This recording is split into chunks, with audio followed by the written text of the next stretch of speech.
Number 1. In any city, in any country, go to any mental institution or halfway house you can get yourself into.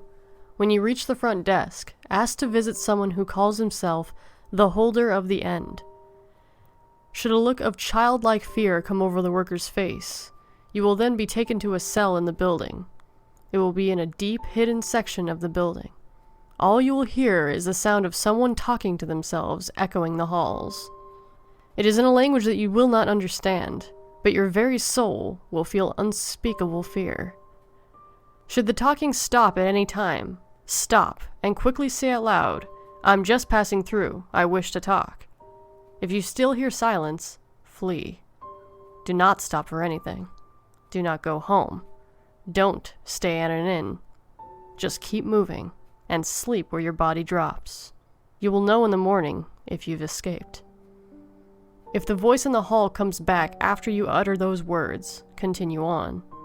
Upon reaching the cell, all you will see is a windowless room with a person in the corner, speaking an unknown language and cradling something. The person will only respond to one question. What happens when they all come together? The person will then stare into your eyes and answer your question in horrifying detail. Many go mad in that very cell. Some disappear soon after the meeting, and a few end their lives. But most do the worst thing, and look upon the object in the person's hands. You will want to as well. Be warned that if you do, your death will be one of cruelty and unrelenting horror. Your death will be in that room by the person's hands. The object is number 1 of 538. They must never come together. Never. Number 2. In any city, in any country, go to any mental institution or halfway house you can get yourself to. When you reach the front desk, ask the clerk for permission to visit someone who calls himself the holder of the beginning. A small smile will work its way over their mouth, almost as if to say, "You fool." You will then be taken down a long hallway, long enough that you would expect it to lead outside of the building. Yet, in clear violation of the laws of space and physics, it instead leads deep into the heart of the institution. The hall will forever be silent, even if you try to make noise. Screams will die before leaving your mouth. The footsteps will be muffled. In lieu of speech, your guide will simply point to a door. Behind it lies a cozy room filled with a pleasant yet unidentifiable perfume. At the room's center, a beautiful woman holds her empty arms as if cradling something. This room will remain just as silent as the hallway that led to it, unless you ask a singular question. Why were they separated? The woman will then explain, in excruciating detail, every horrific event in history. Every beating, every war, every rape, every killing. No travesty in the history of the universe will escape your ears. When she finishes, all will fall silent, and you will be free to leave. It is up to you to do what you want with this information. That woman is object number 2 of 538. It is up to you if they should be joined or not. Number 3. In any city, in any country, go to any mental institution or halfway house you can get yourself to. When you reach the front desk, ask to visit someone who calls himself the holder of eternity. A sigh might escape the worker as they look upon you with utmost pity. They will take you down a flight of stairs that you might expect to lead to the basement. They don't. As you press deeper and deeper into the underbelly of the institution, you will begin to hear the chorus of screams. At first, it'll be barely audible, as if originating from a point a great distance away. But as you approach the end of the hallway, the screams will grow clearer and more thunderous, until they drone so loudly as to consume all other noises. The din will quickly become so painful that you will feel the unrelenting urge to claw at your own ears to escape it. Resist this impulse.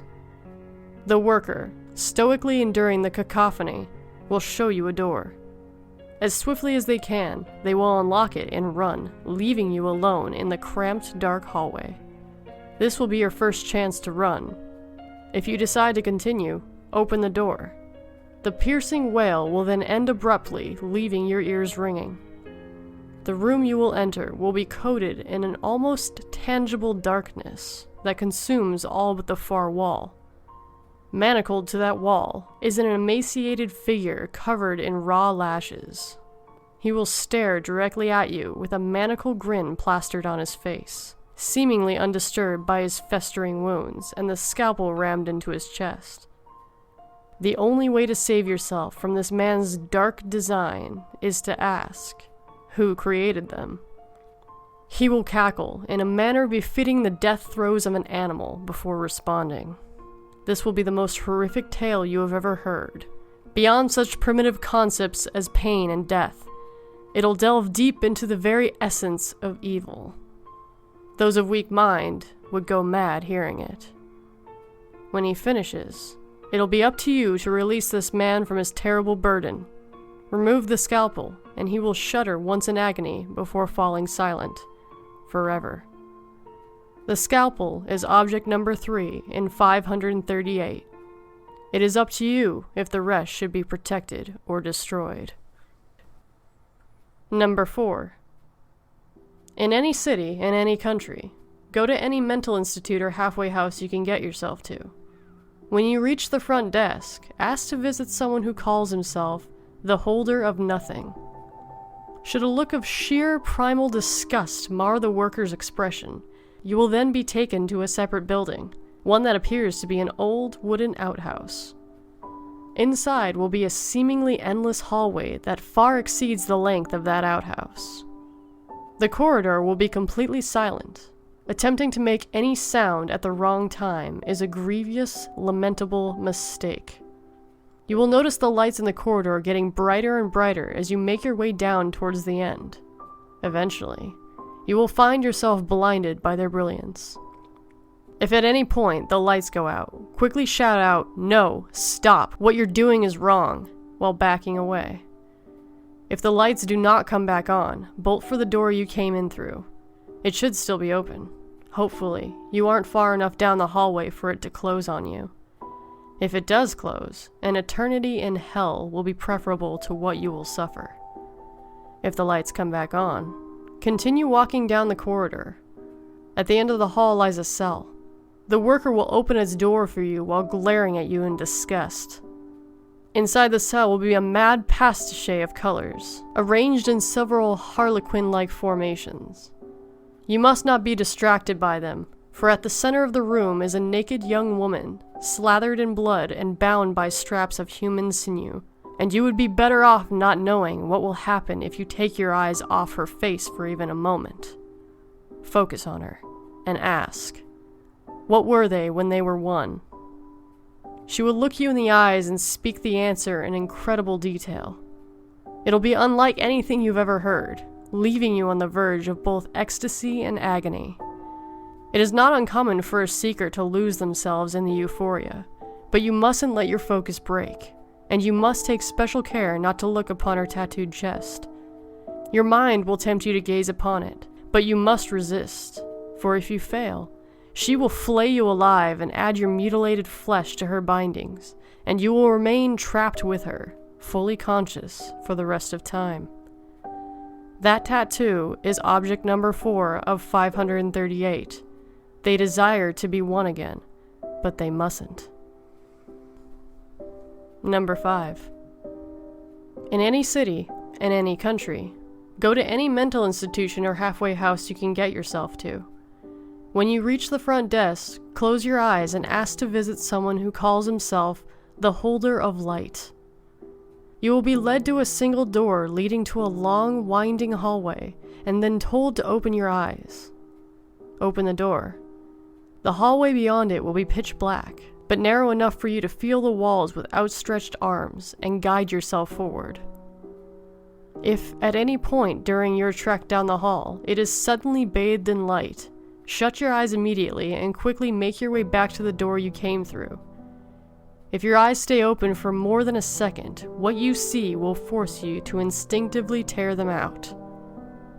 If, on the other hand, the lights stay off enough for you to navigate the entire corridor, you will reach another room. Look down. If you can see any light escaping from the crack beneath the floor, flee immediately, for what you see is not there. If no light escapes the next room, then carefully turn the doorknob and enter. The room beyond will be completely dark, aside from a single dimly lit candle at its center. The faint light it emits will reveal the outline of a cloaked, motionless figure huddled over it. There's only one question that he will respond to. What can protect us from them? Say anything else, and the man will tear out your eyes and force you to take his place under the cloak for the rest of eternity.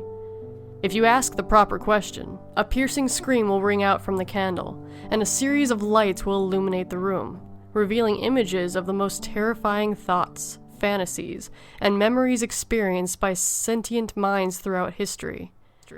Most people can't handle this event, turning violently insane or perishing instantly at the sight of such horrors. If you should somehow manage to survive the ordeal, the cloaked man will rise slowly and put his hands to your head, turning your gaze to meet his youthful face. Stare directly into his empty, gaping eye sockets, for if you look away from that terrible sight, you'll be stranded in this room, forever forgotten by time itself. Do not turn to look as he opens his right hand and places a small, round object upon your palm. As the object touches your hand, you will find yourself unable to ignore even the most fearsome agonies, unless you're in the process of obtaining another object, for the pains you feel then are far beyond any worldly suffering. Know that even this newfound power will never help you cope with the horrifying images you've witnessed in that room. It will be burned into your memory for all eternity. The eye you hold in your hand is object number 5 of 538. The awakening has begun. They must never be brought together. Hi everybody, and welcome to my first end slate. I was asked a short while back to do more of these Holder series videos, so I wanted to ease everybody into it slowly by starting with number 1 and doing them 5 at a time. If you guys like these series, I'm going to keep going with it. I appreciate all of your subscriptions, all of your comments, all your likes, any input you have on my videos. I hear everybody. Even though I don't respond to some of you, I am getting everybody's comments. I really appreciate them all. If you have any requests, please email me at creepyladyrabbit@gmail.com. You can also follow me on Twitter at LadyWhiteRabbit, white with no H in it. All this is in my descriptions every video. Anything else you need to hear from me, I'll do more of these end slates if you want. Just wanted to officially say hi to everybody. And thank you.